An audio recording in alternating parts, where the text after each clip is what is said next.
வணக்கம். நான் உங்கள் நிசாந்தன் சார்.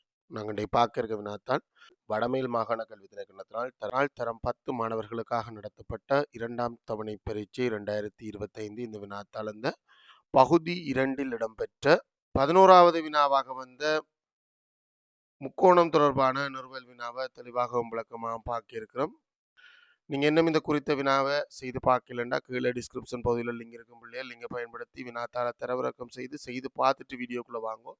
புள்ளியிடக்கூடிய வகையில் தான் திருத்தராக இருக்கிறோம். உங்களுக்கு எத்தனை புள்ளி கிடைக்குது அப்படின்றத மறக்காமல் கமெண்ட் பாக்ஸில் பதிவிடுங்க. உங்களோட பதிவிடும் போது உங்களோட பெயர், நீங்கள் எங்கேருந்து பார்க்குறீங்க அப்படின்றதோட நீங்கள் எந்த வழியான எனது மாணவன் அப்படின்றதையும் பதிவிடுங்க. இப்போ உதாரணத்துக்கு இது என்னுடைய நேரடி வகுப்பு மாணவர்களாகவும் இருக்கலாம், இல்லை என்னுடைய சூம் மூலமான மாணவராகவும் இருக்கலாம். சூம் மூலமான மாணவர்கள் கூட ஆன்சர் ரெக்கார்டிங்கை பார்க்கணுமெண்டா இது கடந்த கால வினாவாக மாறிடும். இப்போ இது இந்த வருடம் 2026 கதைக்கிறோம்.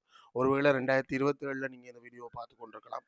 ஸோ அந்த சந்தர்ப்பத்தில் நீங்கள் இப்போ நீங்கள் கல்வி கேட்கின்ற மாணவன்னா நான் சூம் மூலம் கல்வி கேட்கின்ற மாணவன் அப்படின்றத மறக்காமல் பதிவிடுங்க. ஏன்னா நான் இந்த வீடியோ எடிட் பண்ணும்போதே மனசில் நினச்சி எடிட் பண்ணுறது, யாருமே பார்க்காத வீடியோக்கு ஏண்டா கஷ்டப்பட்டு எடிட் பண்ணுறேன் அப்படின்னு நினச்சி எடிட் பண்ணுறது.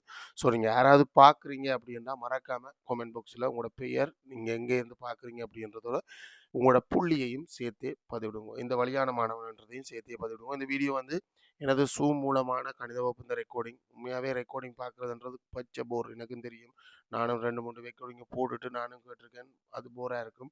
ஆனால் நேரடி வகுப்பு ஓரளவுக்கு பிரயோஜனமாக இருக்கும். அதுவும் படிப்பு அப்படின்றது சில நேரம் சிலருக்கு கசக்கின்ற விடயமாகவே அமையலாம். ஆனால் நேரடி வகுப்பு, நேரடியோ இல்லை சூம் வழியாகவோ நேரடியாக நாங்கள் நேரடியாக பங்கு பெறுறது, நாங்கள் கதைக்கக்கூடிய ஆப்ஷன் இருக்கிற வகுப்பு பிரயோசனமாக இருக்கும். ஏனெண்டா அது அந்த நேரத்தில் நாங்கள் கட்டாயம் அதுக்காக மினக்கிடுறோம். ஸோ வகுப்புகளுக்கு இணைந்து கொள்கிறோண்டா அதன் மூலம் உங்களுக்கு தெளிவான விளக்கத்தோட கணிதத்தை கற்றுக்கொள்ளக்கூடியதாக இருக்குது. அதே நேரம் எனக்கு அதன் மூலம் தான் வருமானம். நான் இல்லைன்னு சொல்லலை, எனக்கு அதன் மூலம் தான் வருமானம் இல்லாமல் எந்த ஒரு சேவையையும் தொடர்ச்சியாக யாராலையும் செய்ய முடியாது. ஸோ அந்த அடிப்படையில் என்னுடைய வகுப்புகளுக்கு இணைந்து கொள்கிறேன்டா அது தொடர்பான விவரத்தை என்னை கேட்டும் பெற்றுக்கொள்ளலாம். இல்லை வாட்ஸ்அப் வழியாக சூம் அப்படின்னு ஒரு மெசேஜ் போட்டு விட்டிங்கன்னா நான் உங்களுக்கு அது தொடர்பான விவரத்தை உங்களுக்கு அனுப்பக்கூடியதாக இருக்கும். மிக பயனுள்ள வகுப்புகள் தொடர்ச்சியாக இடம்பெற்று கொண்டிருக்கு. சின்ன சின்ன சந்தேகங்கள்டா வாட்ஸ்அப் வழியாகவே தீர்த்து கொள்ளக்கூடியதாக இருக்கும். இல்லை பெரிய சந்தேகம் அப்படின்ற பட்சத்தில் அதை சூம் மூலமான அந்த வகுப்பில் போட்டு விளங்கப்படுத்துவேன். அது உங்களுக்கு மட்டுமில்லை மற்ற மாணவர்களுக்கும் பிரயோசனமாக இருக்கும். அதே மாதிரி மற்ற மாணவர்களுக்கு இருக்கிற வினாக்கள் உங்களுக்கும் பயனுள்ளதாக இருக்கும். ஸோ இணைந்து கொள்கிறேன்டா அது தொடர்பான விவரத்தை கேட்டு பெற்றுக்கொள்ளுங்க. சரி, வாங்கோ கேள்விக்குள்ள போவோம். 11வது கேள்வி, அதுவும் ஒரு முக்கோணம் தொடர்பான கேள்வி தான். அதில் ஒரு சின்ன மாற்றமும் செஞ்சிருக்கு. அதை கொஞ்சம் கருத்தில் கொள்வோம் நினைக்கிறேன். 10ஆம் ஆண்டு பேப்பரில் இதுதான் முதலாவது மாற்றம் நினைக்கிறேன். உருவில் முக்கோணி ஏபிடி இல் ஏபி என்ற பக்கம் பிடிக்கு சமனாகும். அது ஏபிடியில தானே அந்த விஷயம் இருக்காது. சரி பாருங்க, நீங்க இந்த தரவு நமக்கு எந்த விதத்துல பிரயோசனமா இருக்கும், நீங்க அதை யோசிச்சாலே இந்த கேள்வி கிட்ட வந்துடும். ரெண்டு பக்கம் சமனாக ஒரு முக்கோணத்தில் அமைந்தால் சமனான பக்கங்களுக்கு எதிரான கோணங்கள் சமனா இருக்கும். ஸோ அந்த அடிப்படையில இந்த கோணமும் சமன். நான் சொல்றேன் சரிதானே? இல்ல தப்பான புரிதல் என்னன்னா சார், இந்த பக்கத்துக்கு எதிரான இந்த கோணமும் தானே சமனா இருக்கும். ஒரே முக்கோணத்துல மட்டும்தான் அந்த தேற்றம் அப்ளை ஆகும். இந்த கோணத்துலதான் ரெண்டு பக்கம் சமன். ஸோ அச்சரம் ரீதியாக யோசிப்போம். இந்த கோணத்துக்கு ஒரு ஏ, இந்த கோணத்துக்கு மே, என சமன் தானே. பியிலிருந்து ஏசிக்கு வரையப்பட்ட செங்குத்து, இதுவரைக்கும் செங்குத்து வரையில பியிலிருந்து ஏசிக்கு ஒரு செங்குத்து வரைஞ்சோம்னா கிட்டத்தட்ட இப்படி போகும். செங்குத்து பிஎக்ஸ் ஆகும். படம் பிறகுருவோம் பிஎக்ஸ் ஆகும். கேள்வியை வாசிக்கும் போது அந்த படத்துல குறிச்சு கொண்டு போவோம். பிஎக்ஸும் சியிலிருந்து ஏபிக்கு வரையப்பட்ட செங்குத்து, சியிலிருந்து சி இது ஏபிக்கு வரையப்பட்ட செங்குத்து எப்படி இருக்கும்? ஏபிக்கு வரையப்பட்ட செங்குத்து சி வையுமா? ஓகே. டிஏபி கோணம், டிஏபி கோணம் நாங்கள் ஏ என்று போட்ட இடம்.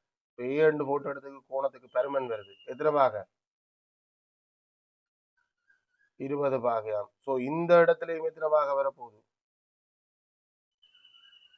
20 பாகம். அதை விட என்னமோ ஒரு தரவுன்னு சொல்லுவது பிஎக்ஸ் சமன் சிவையும் ஆகும். பிஎக்ஸும் சிவையும் சமனாக இருக்கு, எல்லா நேரமும் இருக்கணும் இல்லை, இங்க சமனா இருக்குண்டா அது எங்கால ஏதோ ஒரு பக்கத்துல பிரயோசனப்பட போது நோட் பண்ண முடியாது, ஞாபகத்துல வச்சு கொள்ளுவோம். ஏன்னா இதுல படத்துக்குள்ள குறிச்சு கொள்ளலாம்.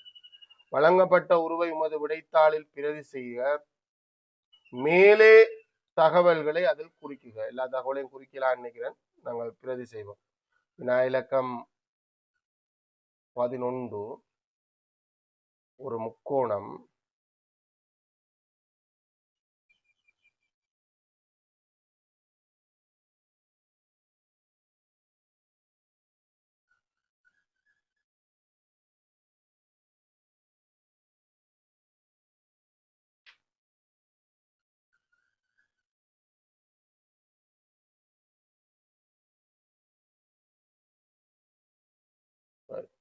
அதுல பேர் வந்து மேலே இருந்து வருது நினைக்கிறேன். ஏபிசி என்று பேர் வருது, ஏபி சிடி இப்படி வருது வித்தியாசமா, ஏபி சிடி. இதுல ஏபி என்ற பக்கமும்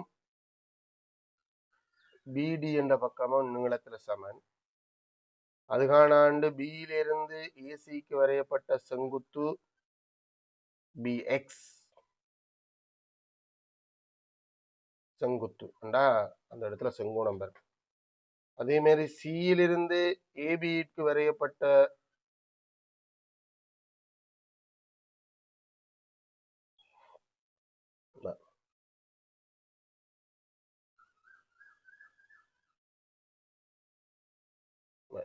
சியிலிருந்து ஏபிக்கு வரையப்பட்ட செங்குத்துண்டா அங்கேயும் செங்கோணம் பெறும்.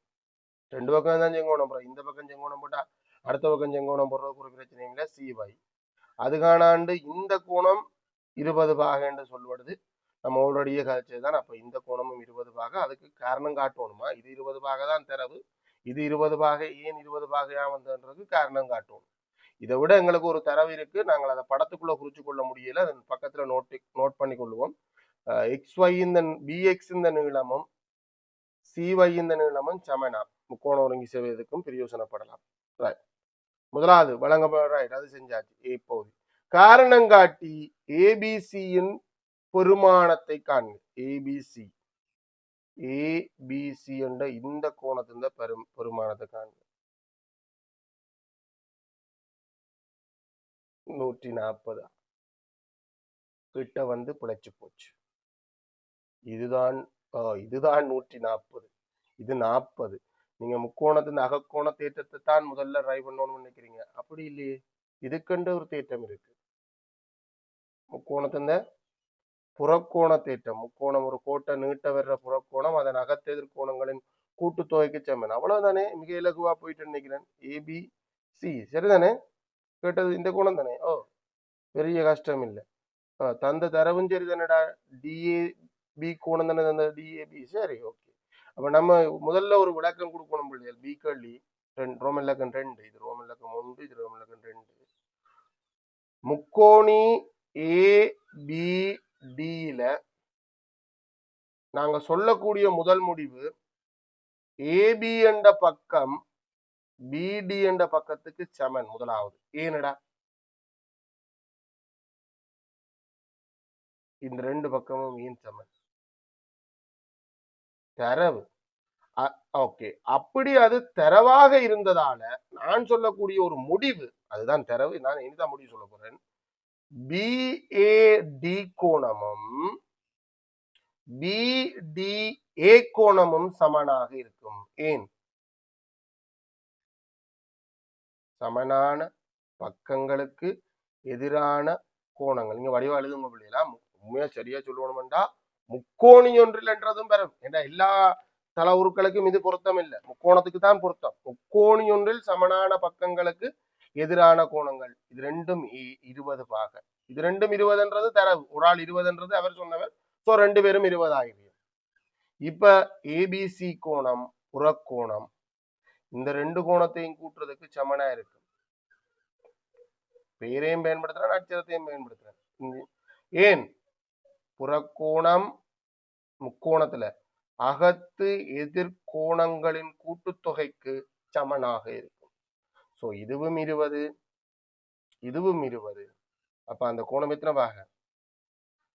40 பாக.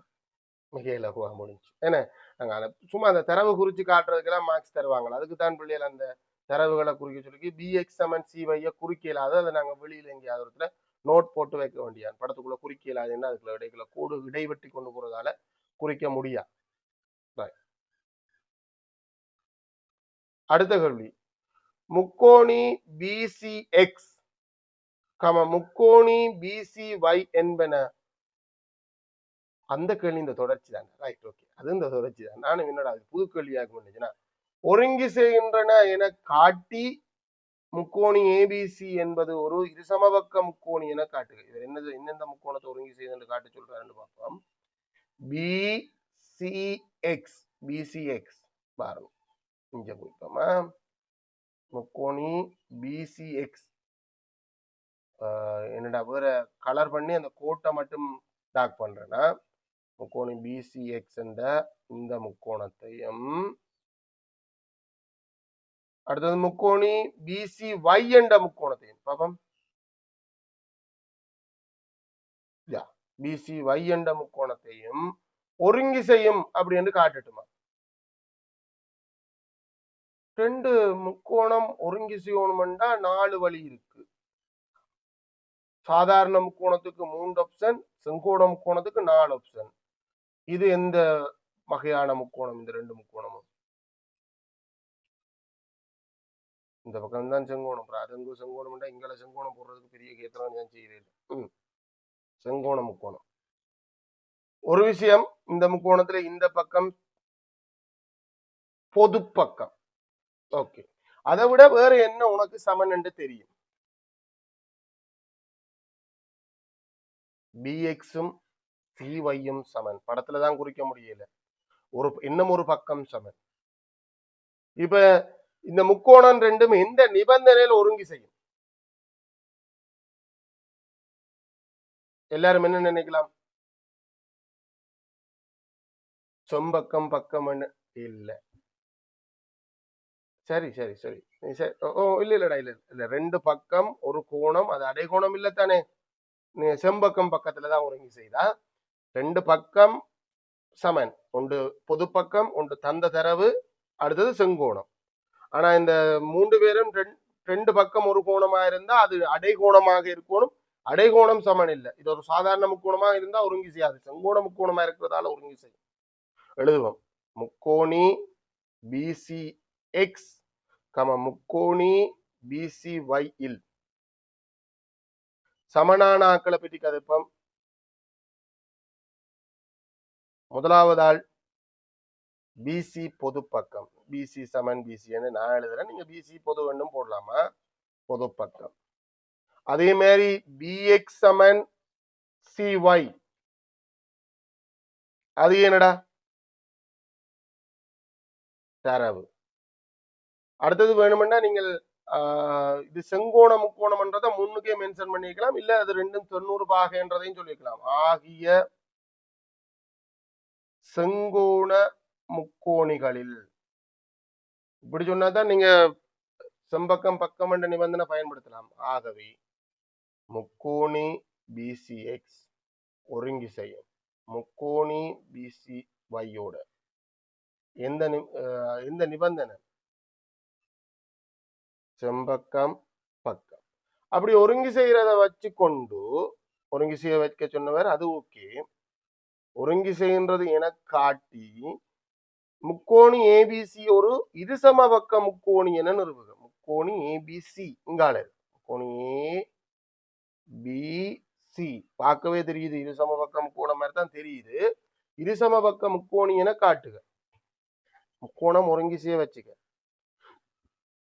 இங்க இருக்க கீழே இருக்க முக்கோணத்தை தான் ஒருங்கி செய்ய வச்சுக்க. ஒருங்கி செஞ்சா என்னால சொல்லக்கூடிய முடிவு என்னடா? ஒத்த உறுப்புகள் சமன். ஸோ இந்த கோணம் இந்த கோணத்துக்கு சமனா இருக்கும். இந்த கோணமும் இந்த கோணம், இந்த ரெண்டும் வேற வேற முக்கோணம். இதை வச்சு கொண்டு என்ன சொல்லலாம்? அதே மாதிரி இந்த பக்கம் இந்த பக்கத்துக்கு சமன். இதை வச்சு கொண்டு என்னண்டு நான் டபுள் டோட் போட்டு டபுள் கோடு போட்டதால நீங்க குழப்பறீங்களா? அது வேற தடவை இது வேற தடவை. இதை எடுத்துக்கொள்ள என்ன இதுல நான் டபுள் கோடு போட்டிருக்கேன் இல்ல, அதை பார்த்து குழம்பாதீங்க. ஒற்றை கோடு போட்டு விடுவோம்.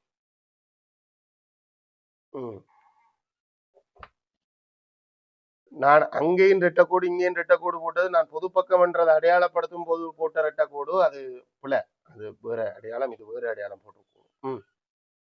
உங்களுக்கு இருசம பக்க முக்கோணி என்று காட்டுறதுக்கு இன்னும் ஒரு ஆப்ஷன்டா, ரெண்டு கோணம் சமனாக இருக்கும் என்றாலும் அதுவும் இருசம பக்க முக்கோணம் தான். இப்ப எங்களுக்கு இந்த கோணம் 40 பாகை என்று நாங்கள் ஆல்ரெடி நிறுவி இருக்கிறோம். முக்கோணம் ஒருங்கி செய்யறதால இந்த பி கோணத்துக்கு சமனானது இந்த முக்கோணத்துல சி கோணமா இருக்கு. முக்கோணம் ஒருங்கி செய்யறதால கண்டுபிடிக்க முடியுது அவங்களால. இந்த பி கோணம் எந்த முக்கோணத்துல இருக்குன்றத உங்களுக்கு வடிவ காட்டணும். உங்களுக்கு விளங்குது? கொஞ்சம் அந்த லைட்டா குழப்புதுன்றது எனக்கு விளங்குது. ரெண்டு பக்கம் சமன் என்று காட்டுவதன் மூலம் மட்டும்தான் ஒரு முக்கோணத்தை இரு சமபக்க முக்கோணி என்று காட்டலாமோண்டா இல்ல.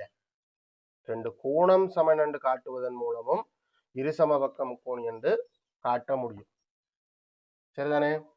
இப்ப ரெண்டு கோணம், எந்த ரெண்டு கோணம் சமன்னா நம்ம முதல் கேள்வியில என்ன செஞ்சிருக்கோம்? ரெண்டு முக்கோணங்களை ஒருங்கிசைய வச்சிருக்கோம். இந்த முக்கோணம் அப்படியே பாருங்க, இதுல கலர் பண்ணி காட்டுறேன். இந்த முக்கோணத்துல இந்த கோணம் ஒன்று ஒரு கோணம் இருக்கு தானே? எந்த கோணம்? சிபிஒய் என்று சொன்னாலும் சரி, சிபிஏ என்று சொன்னாலும் சரி, அது இந்த உச்சி கோணம், பியில இருக்கிற உச்சி கோணம்.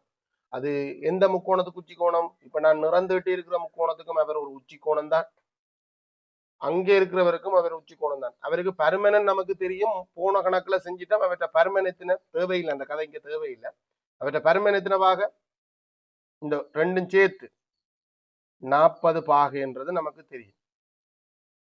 ஆனா இதுல ஒரு கேத்திர கணித பிழை ஒன்று வரும். நம்ம அதை பெருசா பொருட்படுத்த வேண்டாம். என்ன பிள்ளைன்னு சொல்லுங்க அப்ப மேல கட்டித்தனம் பிள்ளையில இருந்தா இதுல ஒரு கேத்திர கணித பிழை வரும். கட்டிக்கார பிள்ளையெல்லாம் அது உங்களோட மிஸ்டேக் இல்லை, அது கேள்வி தயாரிச்சாக்கட மிஸ்டேக். அதை நீங்க கணக்கெடுக்க வேண்டாம். என்ன பிள்ளைன்னு சொல்லுங்க அப்போ.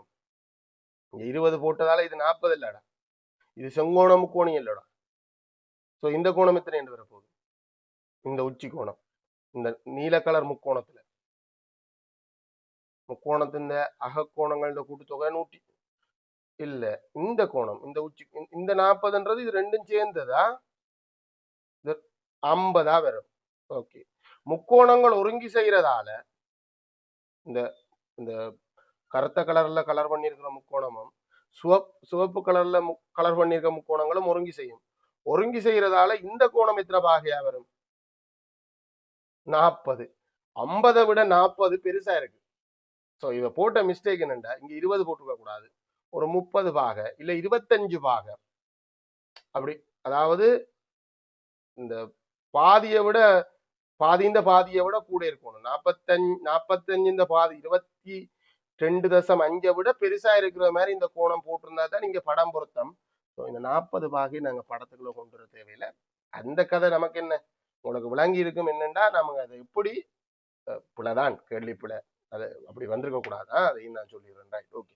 ஆனா விஷயம் உங்களுக்கு விளங்கினா சரி. கேட்கிற விடயம் என்னண்டா, ஒரு முக்கோணம் இரு சமபக்க முக்கோணமாக இருக்கணும்டா கட்டாயம் பக்கம் சமன் என்றதன் மூலம் தான் ஒரு முக்கோணத்தை இரு சமபக்க முக்கோணி என்று காட்டணுமோ? இல்ல, ரெண்டு கோணம் சமன் என்றதன் மூலமும் இரு சமபக்க முக்கோணி என்று காட்டலாம். அது எத்தனையாவது கேள்வி? இது இந்த தொடர்ச்சி தான். ஆகவே நாங்க சொல்ல போற முடிவு என்னண்டா, சிபிஒய் என்று சொன்னாலும் சரி பிள்ளைகள், வைக்கு பதிலா ஏ போட்டாலும் சரி, அது எது உச்சி கோணம், இந்த கோணமும் பிசிஏ கோணமும் அது எக்ஸ் என்று சொன்னாலும் சரி ஏ என்று சொன்னாலும் சரி சமனா இருக்கும் முக்கோண ஒருங்கிசைவின் படி. இப்ப ரெண்டு கோணம் சமனா இருக்கிறதால நான் சொல்லக்கூடிய பெரிய முக்கோணத்துல, இப்ப நான் கதைக்கிறது பெரிய முக்கோணத்துல, ரெண்டு கோணம் சமனாக இருக்கிறதால நான் சொல்லக்கூடிய முடிவு பெரிய முக்கோணத்துல சொல்லுங்க பாப்போம். சமனான கோணங்களுக்கு எதிரான பக்கங்கள் சமன். அந்த அடிப்படையில ஏபி என்ற பக்கம் ஏசி என்ற பக்கத்துக்கு சமனா இருக்கும். சமனான கோணங்களுக்கு எதிரான பக்கங்கள். ஆகவே இரு சமபக்க முக்கோணின்னு சொல்லுவோம். ஏபிசி ஓர் இரு சமபக்க முக்கோணியாகும். நாங்கள் பக்கங்கள் சமன்ன்றது வரைக்கும் காட்டியிருக்கோம். நேரடியாக நீங்க இந்த ரெண்டு கோணம் சமனுக்கு பின்னாலேயே இரு சமபக்க முக்கோணின்னு சொல்லியிருக்கீங்க. ரெண்டு கோணங்கள் சமனாக இருப்பதால் அப்படின்னு சொல்லியிருக்கீங்க. அவ்வளவுதான். நான் இரு சமபக்க முக்கோணியாகும் என்று நிறுவியாச்சு. சரி, அதை காட்டி அங்கால போவோம். டிஏசியின் பெருமானம் 100லும் அதிகம் என காட்டுது. இங்கதான் அந்த கேள்வி பிழைக்க போகுது கட்டாயம். டிஏசி இந்த பெருமானம் 100 விட பெருசு அப்படின்னு சொல்றியாம். ஒரு நாள் 100 விட பெருசா இருந்தா இந்த கதை நடக்கவே நடக்காது. விரிகோண முக்கோணம்னு சொல்றியாம். சரி, நாங்கள் பெற்ற போக்குக்கு போவோமே, விடுவோம். சரி, ஓகே, சண்டை பிடிப்பான். இந்த கோணம் 40 பாக. சோ இந்த கோணம் எத்தனை பாக? நாங்கள் சொல்றது பிசிஏ கோணம்.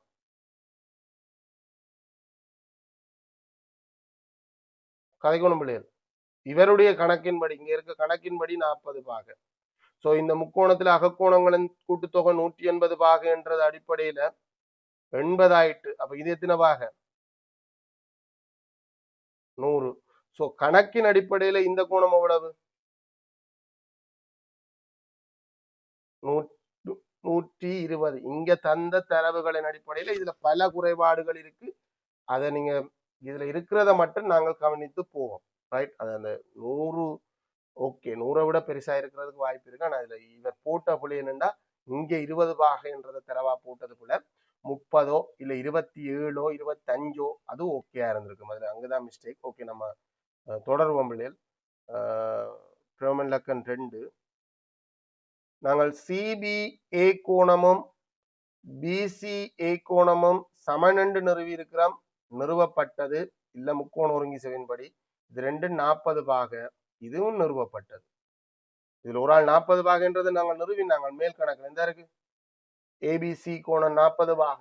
ஓகே, ஆகவே முக்கோணி ஏபிசியில ஒரு 40 பாக, மற்றது 40 பாக, உச்சி கோணம் பிஏசி கோணம் இவ்வளத்தையும் கூட்டினா மொத்தம் எத்தனை பாக?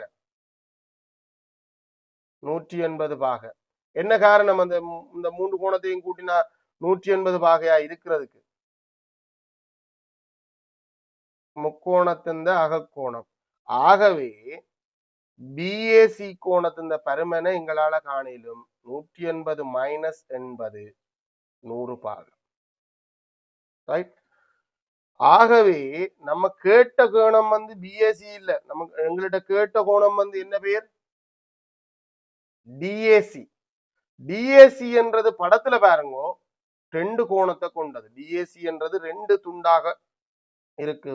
டிஏபி பிஏசி என்ன டி. ஆகவே டிஏசி சமன் படத்தின்படி பிஏசி கோணத்தையும் டிஏபி கோணத்தையும் கூட்டுறதுக்கு சமனா இருக்குமா? டிஏபி கோணத்தையும் கூட்டுறதுக்கு சமனா இருக்கும்.